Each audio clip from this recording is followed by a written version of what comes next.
La semaine dernière, on a commencé une série sur l'évangélisation. C'est un sujet super populaire. Tous les chrétiens sont à l'aise avec ça. On aime ça, hein? Laissez-moi vous présenter l'évangélisation, annoncer l'évangile de Jésus-Christ d'une manière peut-être différente de ce que vous avez en tête lorsque vous pensez à ça. La semaine dernière, j'ai demandé à quoi vous pensez si je dis évangéliser ou évangélisation, puis il y a toutes sortes de choses qui nous passent par la tête. Moi-même, je vous ai partagé mes propres défis personnels pour pouvoir annoncer régulièrement l'Évangile. Maintenant, si je vous disais que lorsqu'on annonce l'Évangile à quelqu'un, tout ce qu'on fait, c'est vraiment, c'est tout à fait juste ce que je veux dire, d'accord? Ce n'est pas seulement une illustration. On joue les entremetteurs. C'est ça qu'on fait en réalité. Vous savez, peut-être quelques-uns ici ont eu l'opportunité ou le plaisir de présenter à une amie, à un ami, quelqu'un, puis tu sais, vous vous êtes dit, ah, il me semble qu'ils iraient bien ensemble ces deux-là, puis tu fais juste les présentations, puis tu espères que ça va cliquer, puis que tu as comme bien piffé ça, puis dans certains cas, ça se transforme en amitié, puis après ça, en fréquentation, en fiançailles, puis là, tu arrives le jour des noces, puis tu te dis, c'est moi qui les ai présentés. C'est vrai. Tu as joué aux entremetteurs, c'est ça que tu as fait. Et en fait, lorsqu'on annonce l'Évangile à quelqu'un, c'est précisément ça qu'on fait. On connaît quelqu'un, et puis on l'aime, un ami, quelqu'un dans la famille, mes enfants, un voisin, un collègue de travail, quelqu'un que je rencontre dans un organisme quelconque, quelqu'un que je croise dans l'autobus tout simplement, puis on se met à jaser, puis à un moment donné, tu te dis, il me semble qu'il faut que j'y présente quelqu'un. Il faut que j'y présente quelqu'un qui ferait tellement la différence dans sa vie.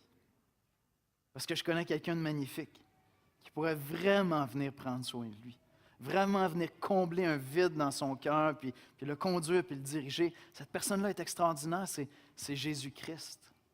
Et lorsque j'annonce l'Évangile, je ne suis pas en train de présenter des principes de vie à quelqu'un.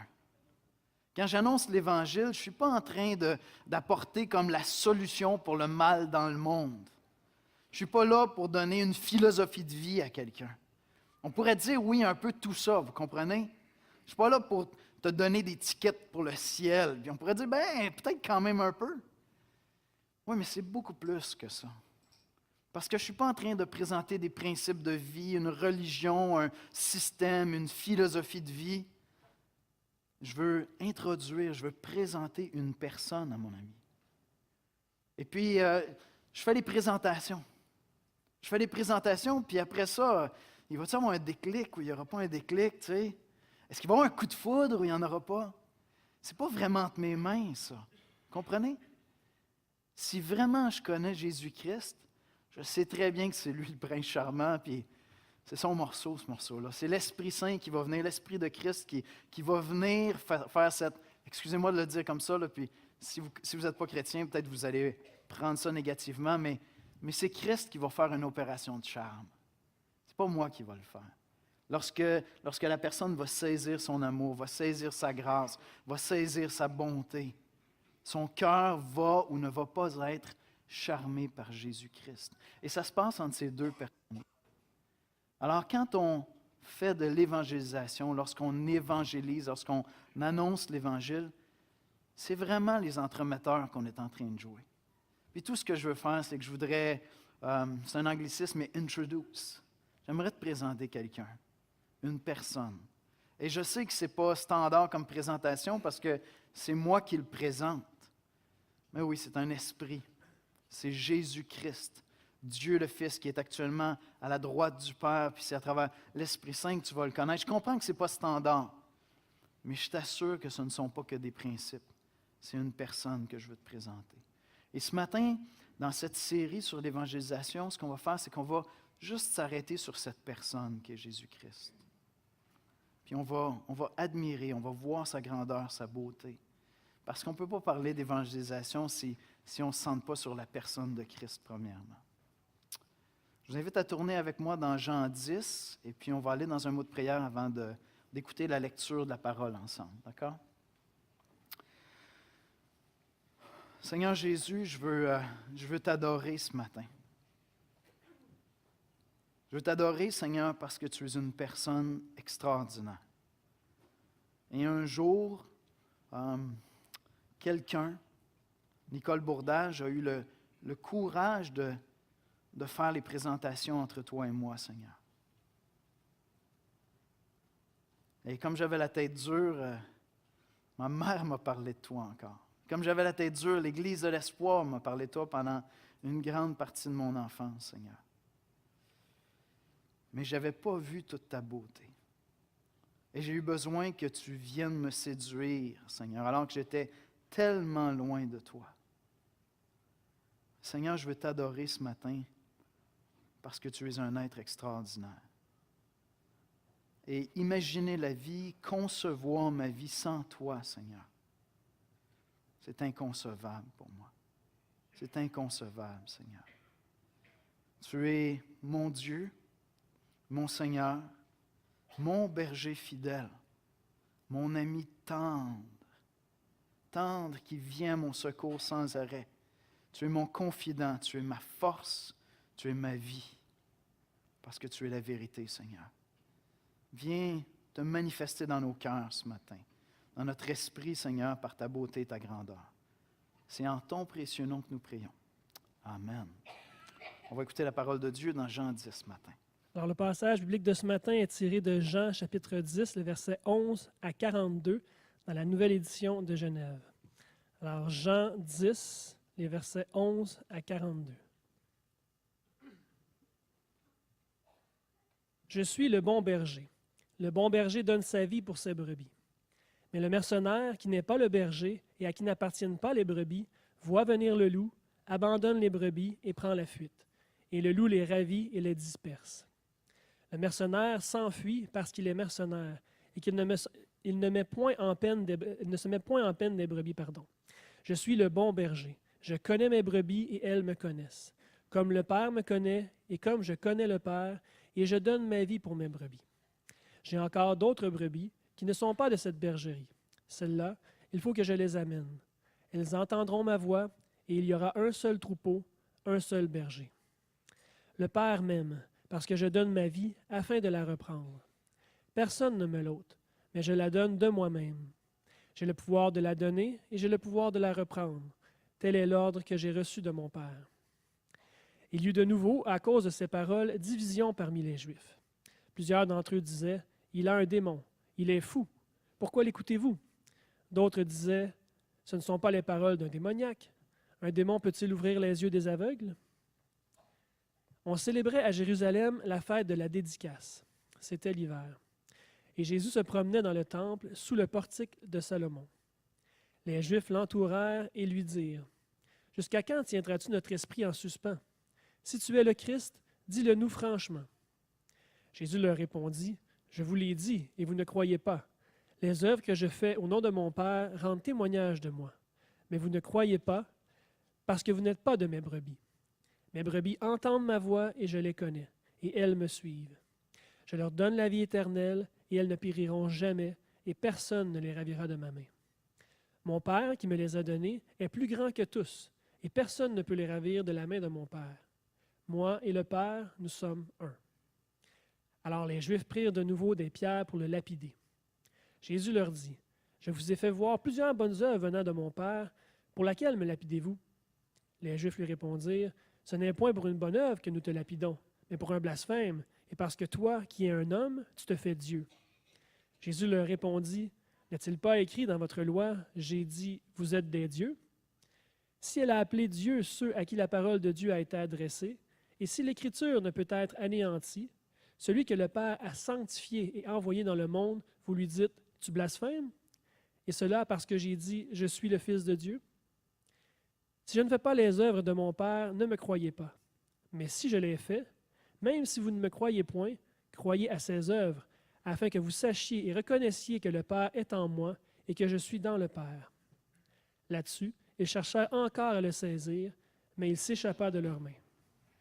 Jésus s'en alla de nouveau au-delà du Jourdain, dans le lieu où Jean avait d'abord baptisé, et il y demeura. Beaucoup de gens vinrent à lui, et ils disaient, « Jean n'a fait aucun miracle, mais tout ce que Jean a dit de cet homme était vrai. » Et, dans ce lieu, plusieurs crurent en lui. Merci, Danny.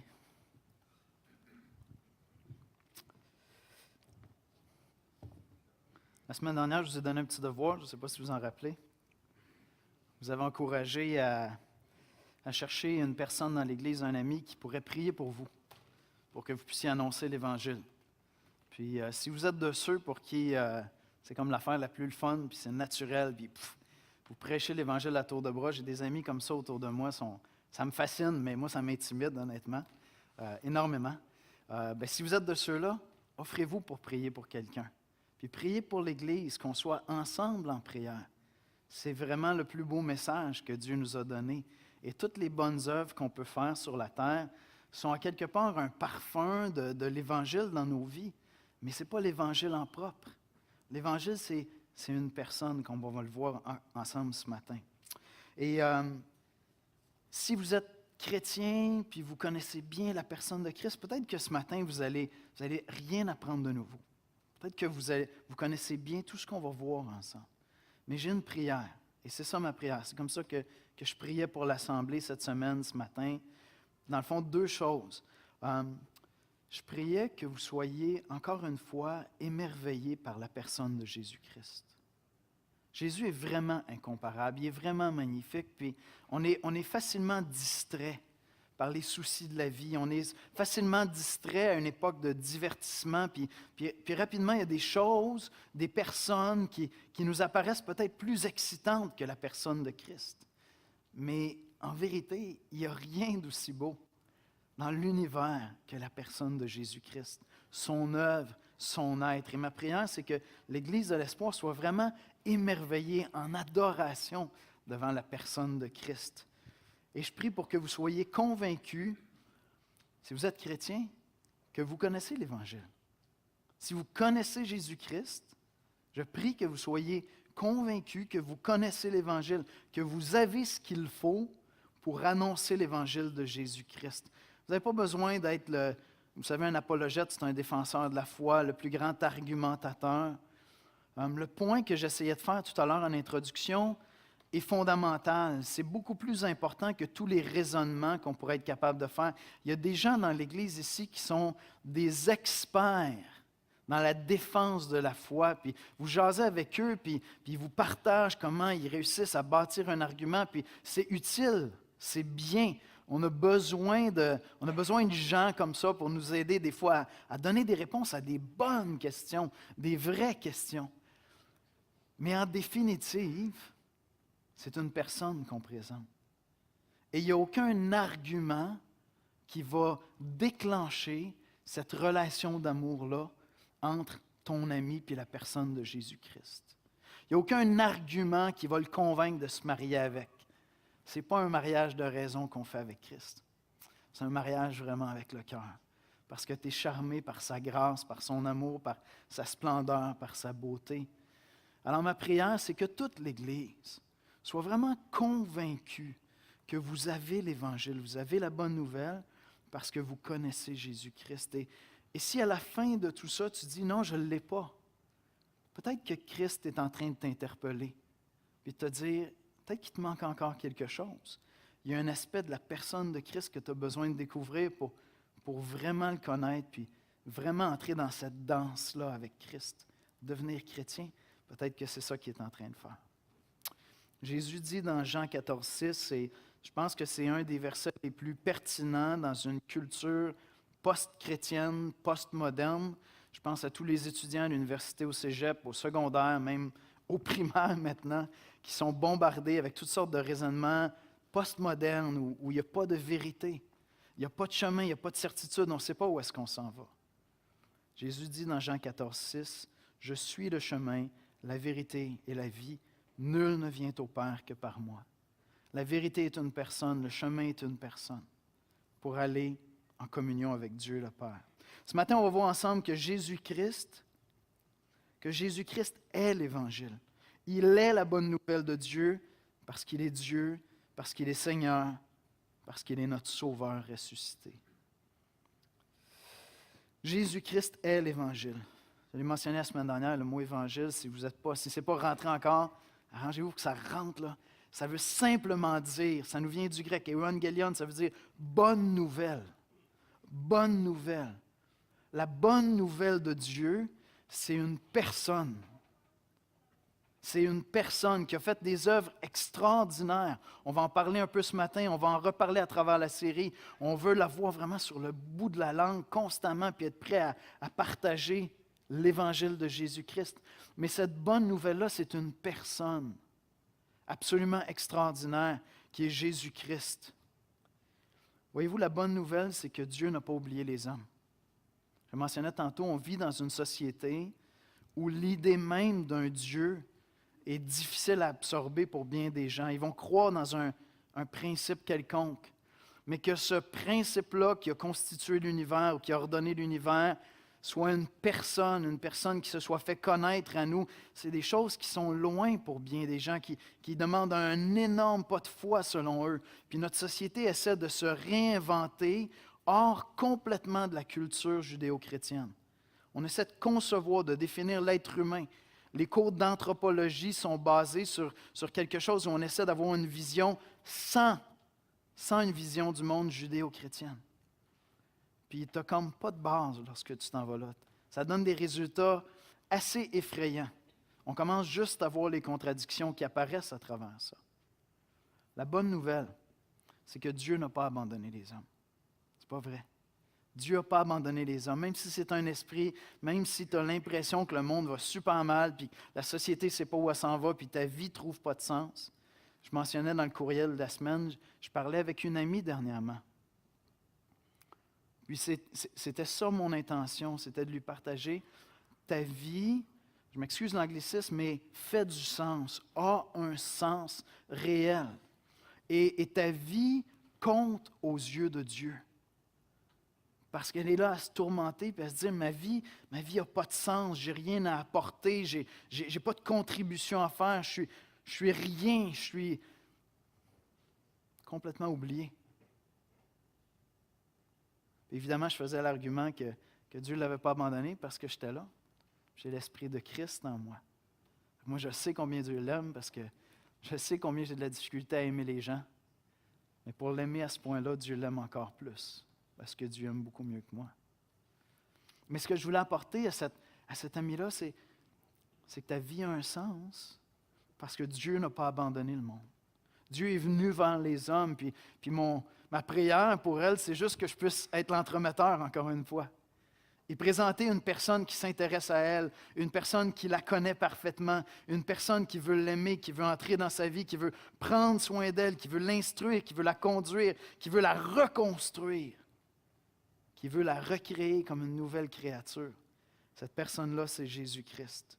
C'est Jésus-Christ. Je sais que Dieu n'a pas abandonné les hommes parce qu'il a envoyé son Fils, le Fils de Dieu, Dieu le Fils parmi les hommes, pour nous faire connaître Dieu.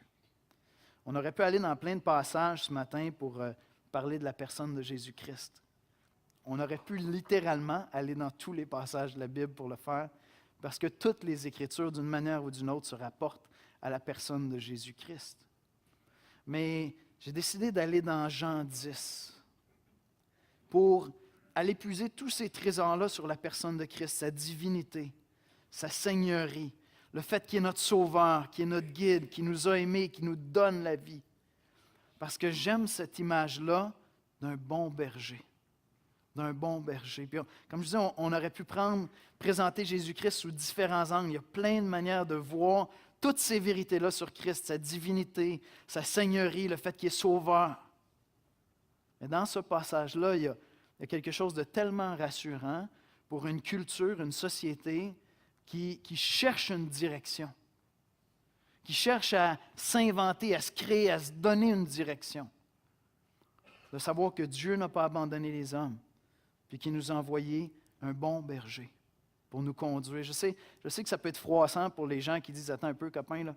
Moi, je n'ai pas besoin d'un berger dans ma vie, je suis le berger de ma vie. » Je veux dire, c'est quand même la prétention de l'Occident actuellement. Hein? Je guide ma vie, je choisis pour moi-même.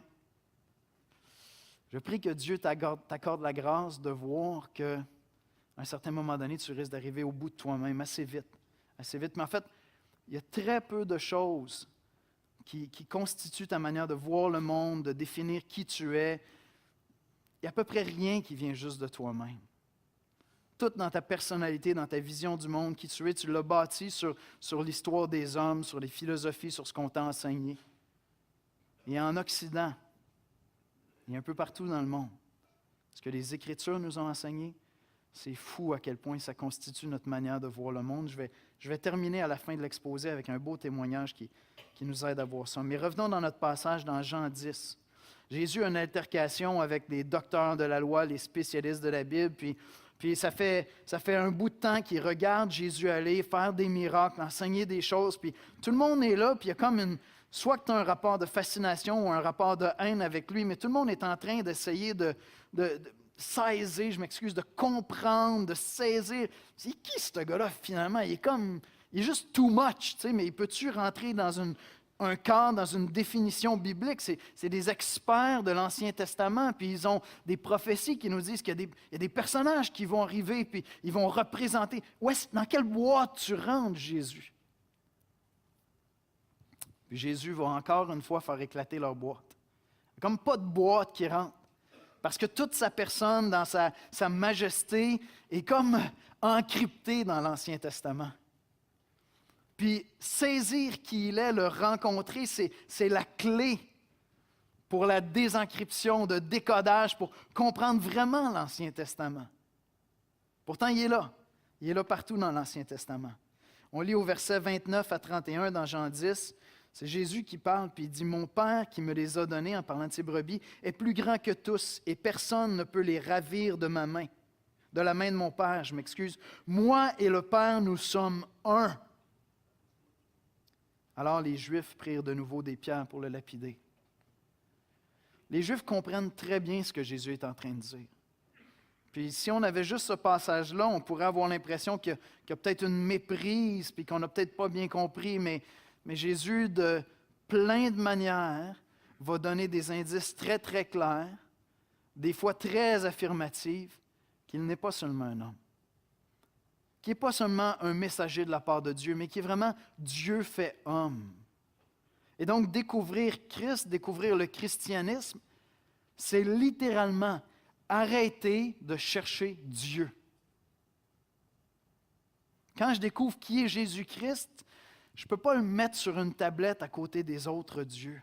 Je sais que ça a l'air prétentieux, mais si ce que les chrétiens affirment, si c'est bien ce que la Bible dit, et si Jésus a fait des choses, a dit des choses pour nous aider à saisir qu'il est vraiment Dieu, une fois que j'ai connu Jésus-Christ, j'arrête de chercher Dieu. Il n'y a plus besoin de le chercher.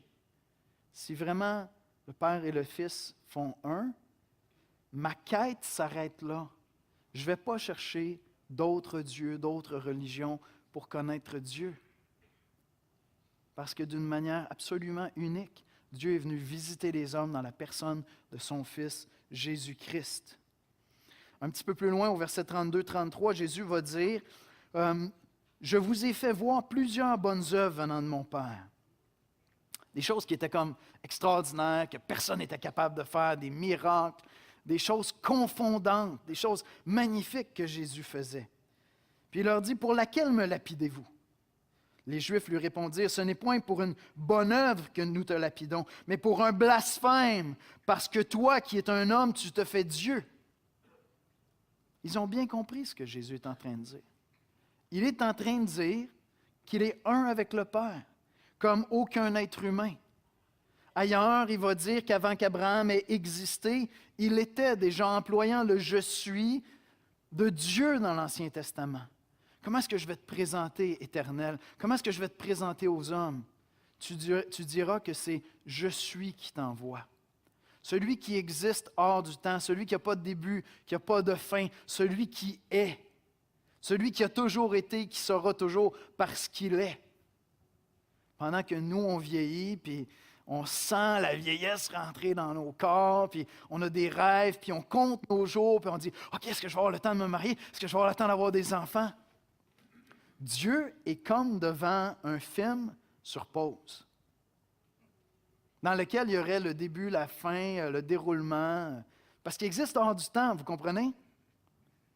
Le temps n'existe pas pour Dieu, pour lui-même. Il l'a créé pour sa création. Il est comme devant un film où il est sur pause. Là, on est là et on court après le temps. Il est. Et puis Jésus prétend être un avec le Père. Les Juifs comprennent bien. Puis les Juifs veulent le lapider pour avoir déclaré ça. Versets 34 à 36, Jésus leur répondit, « N'est-il pas écrit dans votre loi? J'ai dit, vous êtes des dieux en parlant des êtres humains qui sont des êtres extraordinaires au-dessus de toute la création. Il n'y a rien de comparable sur la terre ou dans l'univers à l'homme, à l'être humain, à l'homme, la femme, notre intelligence, notre amour, les choses magnifiques qu'on peut faire. J'ai dit, vous êtes des dieux. Si elle a appelé Dieu ceux à qui la parole de Dieu a été adressée. Et si l'Écriture ne peut pas être anéantie, celui que le Père a sanctifié par ses œuvres, il a confirmé, celui que Dieu a envoyé. Vous lui dites, tu blasphèmes, et cela parce que j'ai dit, je suis le Fils de Dieu. Bon, peut-être qu'on pourrait dire que c'est un argument qui est un peu comme dans ta face. Jésus est en train de dire, n'êtes-vous pas magnifique? Puis vous pensez que vous vous comparez à moi. Vous n'avez pas suivi le film des 3 dernières années, là. Et si vous êtes magnifique, quel qualificatif pensez-vous qu'on pourrait me donner? Puis vous êtes offensé. Versets 37 à 39. Si je ne fais pas les œuvres de mon Père, ne me croyez pas. Mais si je les fais, même si vous ne me croyez point, si vous ne croyez pas ce que je vous déclare, croyez à ses œuvres afin que vous sachiez et reconnaissiez. Puis là, il en remet. Il ne les laissera pas partir avec ça. Que le Père est en moi et que je suis dans le Père. Là-dessus, ils cherchèrent encore à le saisir, mais il s'échappa de leurs mains. Jésus-Christ n'est pas simplement un homme. Il n'est pas un autre philosophe comme les philosophes qu'on a connus. Il n'est pas un mystique qui nous aide à ouvrir une fenêtre vers un inconnu. Bon, vous pourriez dire, il est tout ça. Non, mais il est beaucoup plus que ça. Il est Dieu. Il est Dieu. Puis tu sais, quand tu es en train d'essayer de jouer en l'entremetteur, puis présenter l'Évangile à un ami, tout ça, puis là, il dit, écoute, c'est gros là, ce que tu dis. Là. C'est énorme ce que tu es en train de dire. C'est comme, tu comprends-tu que j'ai du respect pour toi, là, mais on dirait que tu as fumé de quoi hier soir? Mais l'argument de Jésus, c'est quoi? Mais si tu ne crois pas ce que je déclare, viens voir ses œuvres. Et donc, souvent, la meilleure chose à faire, c'est juste de dire à quelqu'un, regarde, lis les évangiles, puis on s'en reparle. Es-tu prêt au moins à faire ça? Moi, je te dis que j'ai rencontré Dieu, tu me dis que tu as du respect pour moi. Si tu as un peu de respect pour moi, sauve-moi ou viens avec moi être sauvé. Mais va lire les évangiles. Va le rencontrer. Va voir ses œuvres. Hey, cette même amie-là à qui je parlais en lisant l'évangile de Marc, c'est vraiment une femme fascinante dans ses questions et tout ça. Puis à la fin, alors qu'elle était comme, elle ne comprenait pas le fait que Dieu envoyait son Fils, il y avait quelque chose de wicked pour elle là-dedans, tu sais, de comme, c'est comme le summum d'être peureux, t'envoies ton Fils, tu sais, puis elle arrive à la fin, puis il est mort sur la croix pour mes péchés.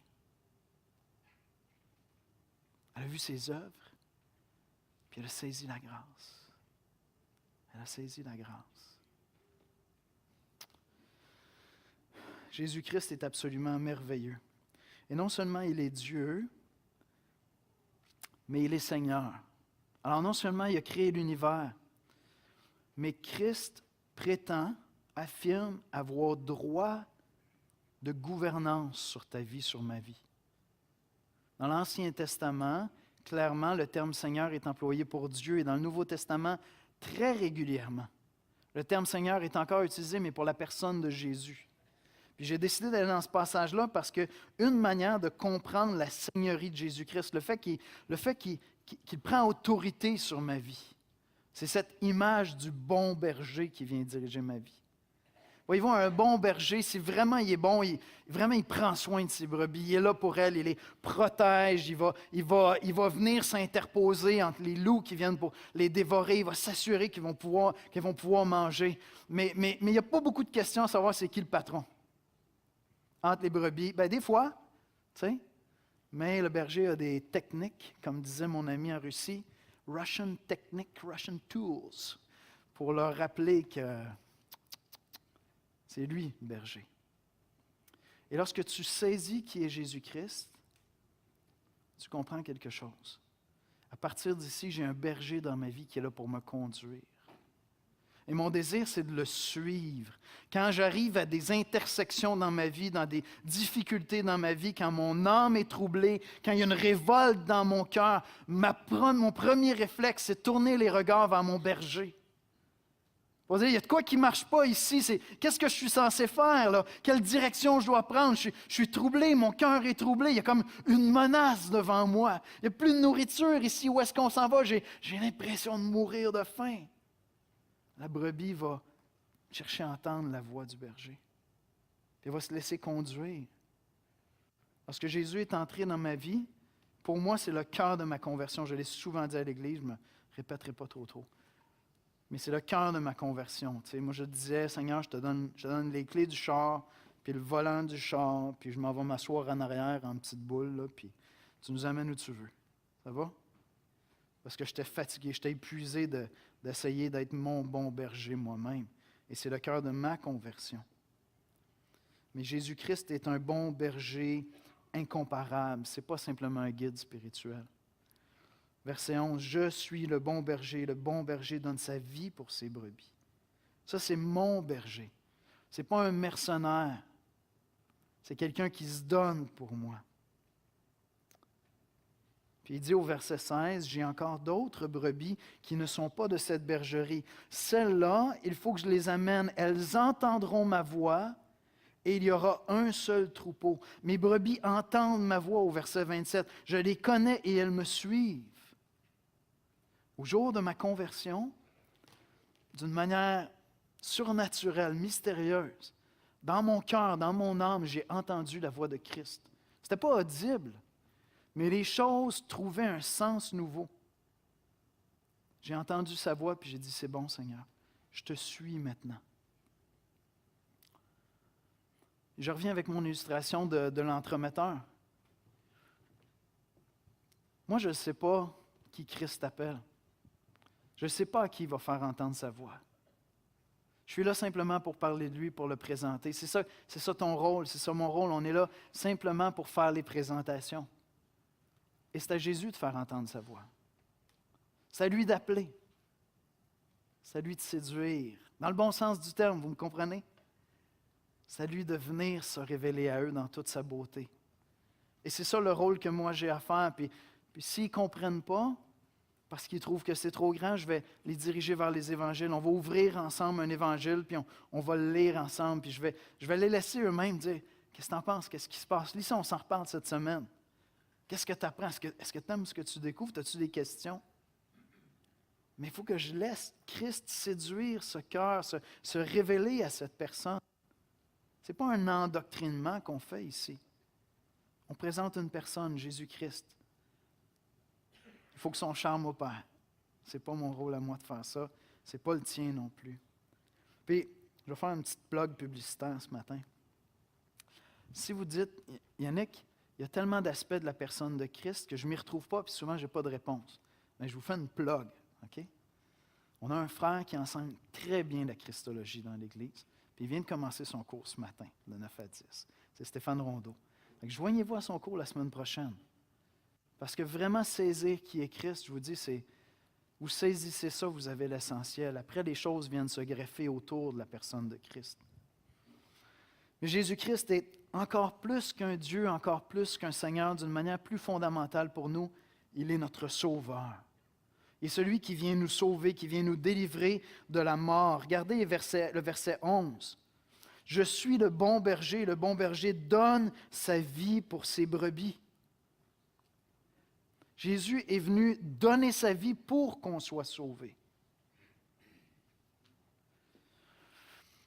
Dans les pires moments de ma vie, puis certains d'entre vous connaissez assez ma vie pour dire, Yannick, qu'il y a encore des souffrances plus grandes peut-être qui t'attendent.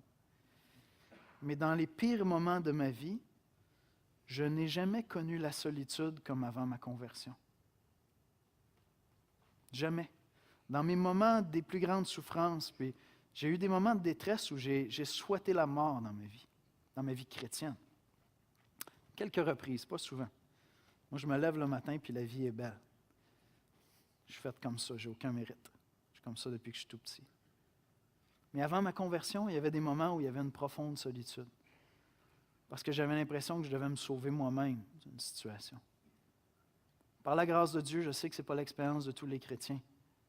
Mais depuis ma conversion, dans mes pires moments, je n'ai jamais retrouvé ce sentiment de solitude-là. Puis hier, dans les témoignages qu'on a entendus au service de Gilles Saunier pour son service funéraire, j'ai vraiment été touché lorsque son épouse Monique a partagé que Gilles craignait la souffrance. D'accord, il disait, je peux dire ça, il craignait vraiment la souffrance, puis il est décédé d'un cancer dû à l'amiantose. C'est une forme de cancer qui est terriblement souffrante. On est allé prier avec lui, puis il a dit, « Seigneur, c'était ma seule requête, mais si tu as décidé que c'est ça mon chemin, je vais la prendre. C'est correct. » Puis Monique partageait que dans les dernières semaines, lorsqu'il était à la maison, il était dans son lazy boy, puis des fois, il avait une couverte parce que il y avait la mort dans son poumon, puis il y avait froid constamment ici. Fait qu'il se couvrait, puis elle dit des fois, il prenait sa couverte, sa doudou, il se la mettait sur la tête, puis là, il mettait sa Bible sur son téléphone en mode audio, puis il écoutait la parole de Dieu. Puis il a partagé avec Monique avoir vécu les plus beaux moments de communion avec le Seigneur. Parce qu'il a été sauvé, parce qu'il y a un bon berger qui a donné sa vie pour lui. Puis dans nos moments de détresse absolue, j'ai cette certitude-là, j'ai cette confirmation-là de l'amour de Christ qui a donné sa vie pour moi. On va voir dans la suite de la série l'Évangile ensemble, puis la mort à la croix pour le pardon de nos péchés, mais Christ a donné sa vie pour nous. Puis il a donné volontairement sa vie. Au verset 17-18, on lit « Le Père m'aime parce que je donne ma vie afin de la reprendre. Personne ne me l'ôte, mais je la donne de moi-même. J'ai le pouvoir de la donner et j'ai le pouvoir de la reprendre. Tel est l'ordre que j'ai reçu de mon Père. » Et donc Christ est mort et il est ressuscité d'entre les morts. Il a donné sa vie, mais il a le pouvoir de la reprendre. Et personne ne le contraint à se rendre là.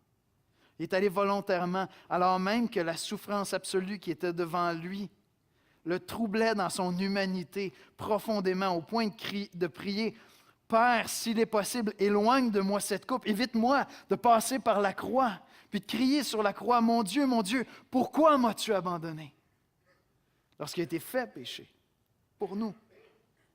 En même temps, il est sur la croix, puis il dit, « Père, pardonne-leur, car ils ne savent ce qu'ils font. » Parce qu'il donne sa vie volontairement, comme un bon berger qui n'a pas été payé, un mercenaire qui va mourir au front parce qu'on l'a payé, parce qu'il donne sa vie puis il a le pouvoir de la reprendre, afin que nous ayons la vie éternelle. Jean 10, 28, « Je leur donne la vie éternelle et elles ne périront jamais, et personne ne les ravira de ma main. » Quand j'annonce l'Évangile à un ami, c'est juste ça que je veux faire. Je veux présenter une personne, Jésus-Christ, qui découvre la beauté, la magnificence de cette personne-là, qui tombe en amour, que le charme opère, puis qui dit « Aïe, aïe, t'es mon Dieu, t'es mon Seigneur, t'es mon Sauveur, t'es ma sécurité éternelle dans cette vie et pour l'éternité. Quel mal pourraient me faire les hommes? Puisque j'ai Christ, puisque j'ai Christ. » Il y a un missionnaire, Nicolas Zinzendorf, super édifiant. J'aime cette citation.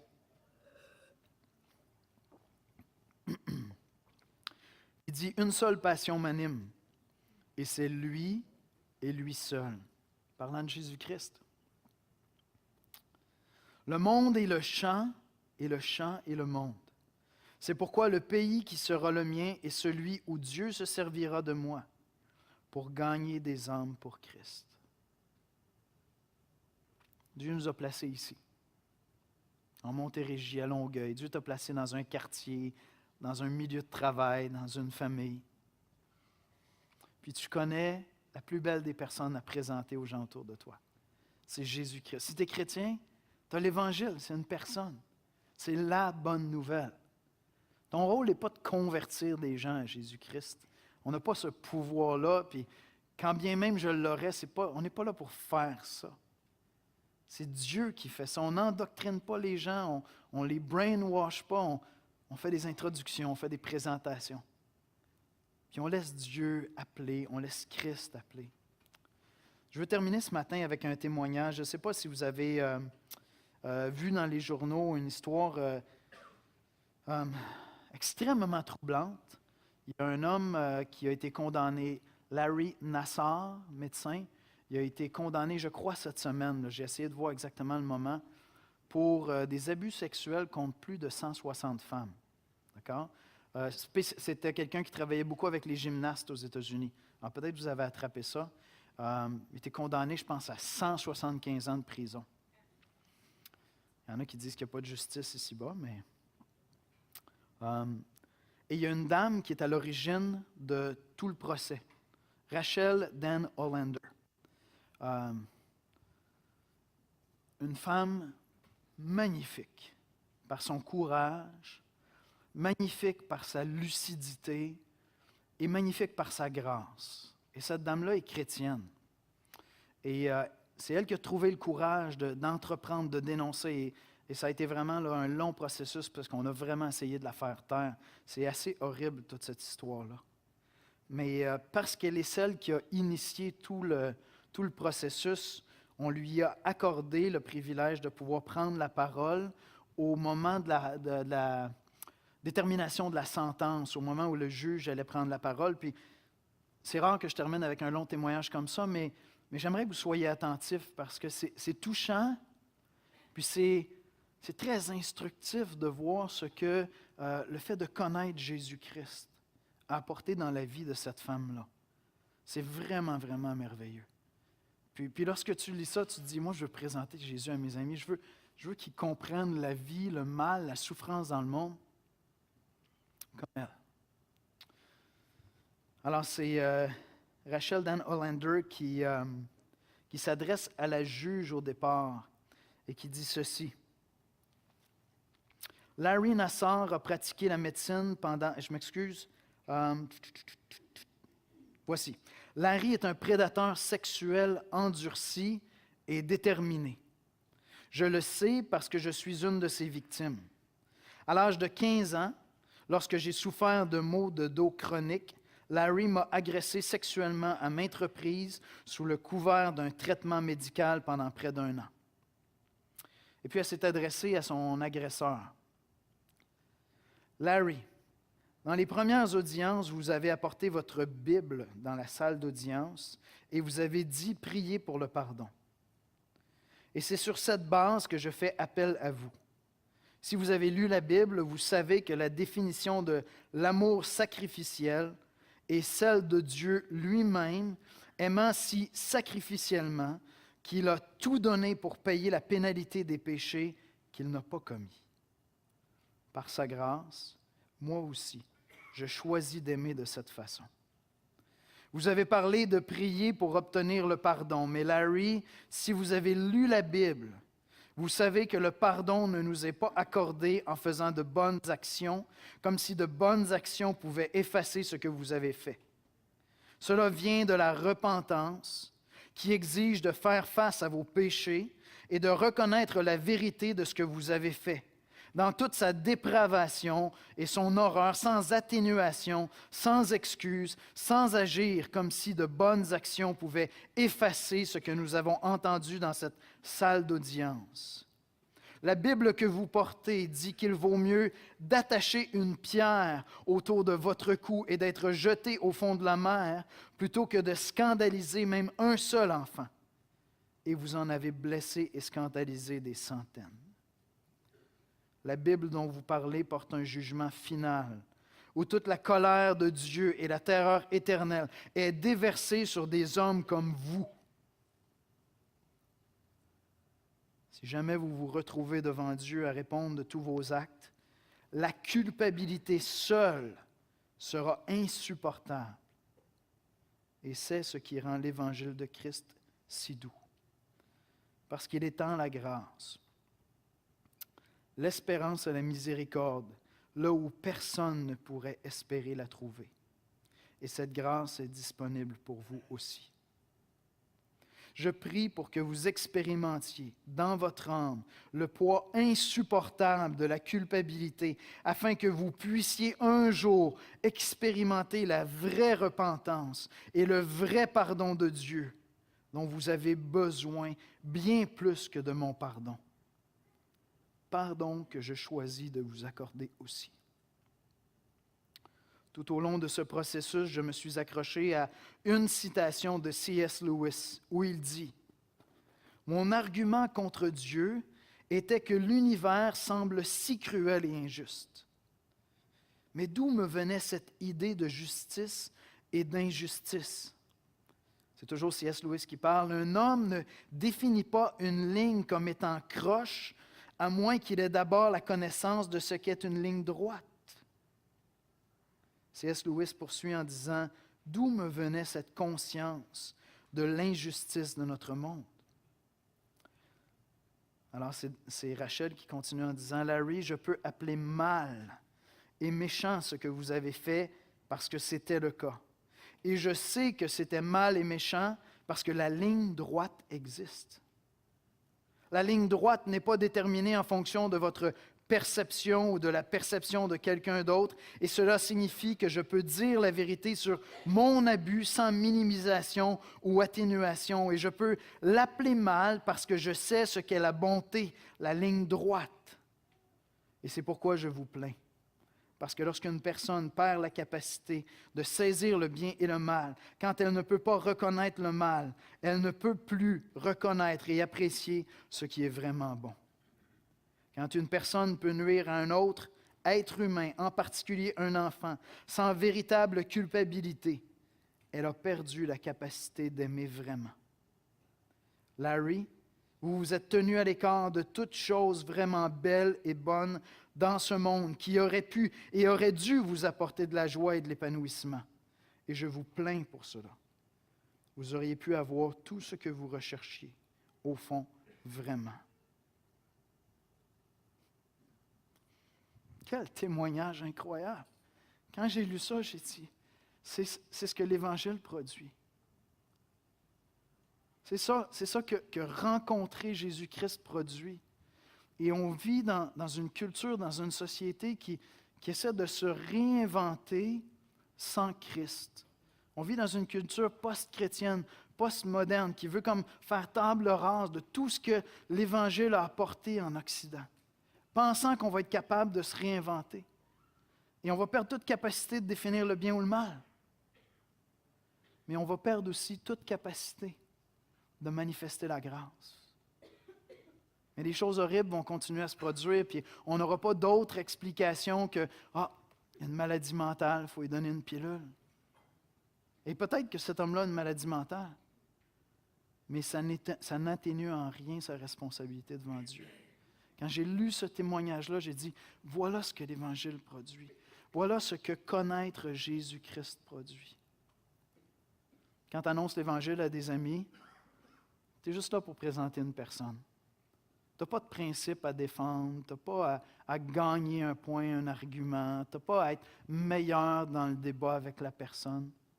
Tu es là pour présenter une personne qui est magnifique. Et s'ils peuvent la rencontrer, c'est ça que ça va produire en eux. Une lucidité sur le monde, sur la souffrance dans le monde, mais une connaissance tellement intime et réelle de Dieu que la grâce peut m'accompagner aussi. Notre seul rôle à nous, c'est de jouer aux entremetteurs, présenter Jésus. On prie ensemble. Seigneur Jésus, on veut t'adorer ce matin. Seigneur, lorsque j'entendais ce témoignage de Rachel Denolander, puis je lisais son témoignage, Seigneur, j'étais bouleversé par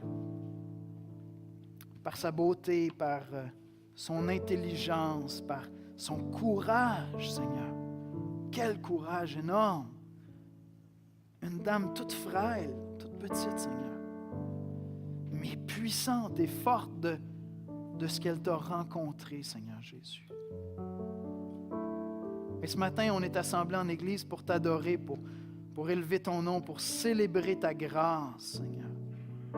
Seigneur, viens nous transformer comme Église. Viens nous faire entrer dans cette danse à nouveau avec toi, où on est séduit encore une fois par ta beauté, ta grandeur, ta majesté, ta divinité, Seigneur.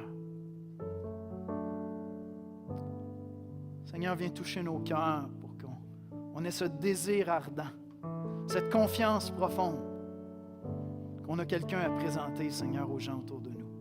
Une personne magnifique.